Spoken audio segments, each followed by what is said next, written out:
Hello বন্ধুরা, আপনারা কেমন আছেন? আপনাদের সবাইকে নমস্কার এবং আমার চ্যানেলে স্বাগত। তো আমি এখন ডিউটি যাওয়ার উদ্দেশ্যে বেরিয়ে পড়েছি। আর আমার বাঁদিকে দেখতে পাচ্ছেন এই হলো তিস্তা নদী।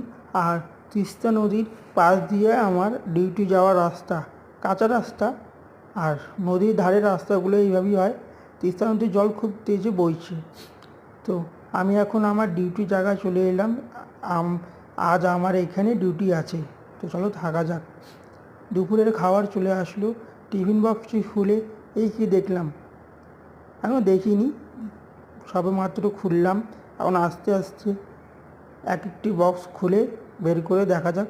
এর মধ্যে ভাত, আর এর মধ্যে রুটি, আবার ভাত, আর এটির মধ্যে আছে ডাল, আর এটির মধ্যে আছে সবজি, আলুর সবজি। চলো খাওয়া যাক। সবাইকে অসংখ্য ধন্যবাদ ভিডিওটি দেখা।